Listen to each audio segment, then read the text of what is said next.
रोग नहीं है, ये लाइफस्टाइल है विनर्स की, जिन्हें अपने सपने दिन को तो छोड़ो रात को भी सोने नहीं देते।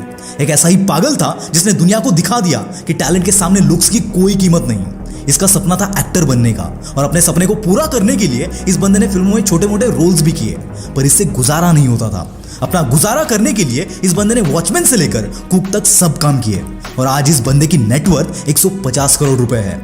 जी हाँ दोस्तों, मैं बात कर रहा हूं गणेश गायतोंडे यानी कि हमारे नवाज भाई की, जो कि वर्ल्ड के इकलौते ऐसे एक्टर है जिनकी 8 फिल्में कांस फिल्म फेस्टिवल में स्क्रीन हुई है। वो कहते हैं ना, लहरों के साथ तो कोई भी तैर सकता है, पर असली बंदा वही है जो लहरों को चीर के आगे बढ़े। जहां कोई आम बंदा पढ़ाई के बाद 1-2 साल में अगर अच्छी जॉब ना मिले तो फ्रस्ट्रेट हो जाता है, वहां इस बंदे ने 12 साल तक इंतजार किया एक ढंग के ब्रेक के लिए। इसे कहते हैं अपने पैशन के लिए पागलपन, कि साला कुछ भी हो जाए, जो करना है वो तो मैं करके रहूंगा।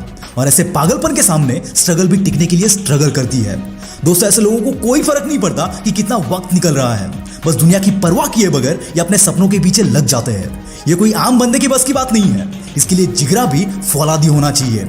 ऐसी एक कहानी है दूसरे बॉलीवुड एक्टर जिसने ये साबित कर दिखाया कि age is just a number.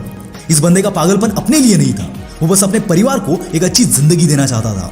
और फिर ये एक ऐसी जिद बन गई कि एक आम दुकानदार 43 की एज में बॉलीवुड में एंट्री मारता है, और फिर जे. अस्ताना उर्फ मामू बनकर करोड़ों दिलों को जीत लेता है।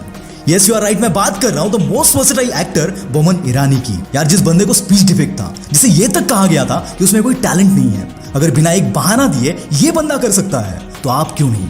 याद रखना दोस्त, जब किसी का सपना उसका जुनून बन जाता है तब वो हकीकत में उतर कर एक दिन इतिहास बना देता है। कुछ ऐसा करो कि जो लोग तुम्हें हल्के में लेते थे वो एक दिन कहे कि यार इस बंदे ने तो कर दिखाया। और याद रखना, जब भी कुछ नया करने जाओगे तो रिजेक्शन भी मिलेंगे, जैसे स्टीवन स्पिलबर्ग को मिले थे। बुरे मार्क्स की वजह से स्टीवन यूनिवर्सिटी ऑफ कैलिफोर्निया के स्कूल से 3 बार रिजेक्ट किए गए थे। इस बंदे की जगह अगर कोई और होता तो रिजेक्शन के डर से जिंदगी से हार मान लेता, पर इस बंदे को लोगों से ज्यादा खुद पे भरोसा था। इसमें वो आग थी अपने टैलेंट को दुनिया के सामने दिखाने की। और आज ये बंदा हॉलीवुड के बेस्ट फिल्म मेकर्स में से एक है, जिसने E.T., Jurassic park, Indiana Jones जैसी कई सुपर डुपर हिट मूवीज बनाई, और इस बंदे ने अब तक हाईएस्ट नंबर ऑफ ऑस्कर्स जीते हैं। दोस्तों, अगर तुम्हें वो बात है जो दुनिया बदल सकती है तो सबसे पहले खुद को बदलो। ये जो तुम बहाने मारते हो ना कि पढ़ाई नहीं हो रही है, बहुत डिस्ट्रैक्शंस है, कोई सपोर्ट नहीं कर रहा है या फिर पैसे नहीं है वगैरह वगैरह, तो वो बंद कर दो और अपने गोल्स के लिए पागल बन जाओ। ऐसा जुनून अपने अंदर जगाओ कि कोई तकलीफ तुम्हें बड़ी ना लगे। कुछ ऐसा करो जिससे कि हजारों को इंस्पायर कर सको। एक ही तो जिंदगी है दोस्त, इसे रोने में और सोने में वेस्ट मत करना।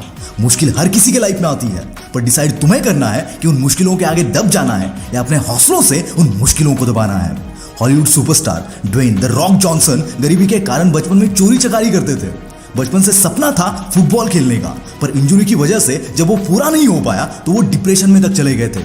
इतनी तकलीफों के बावजूद इस बंदे के अंदर कुछ हासिल करने का जोश था, चाहता तो फिर से गलत रास्ते पर जा सकता था।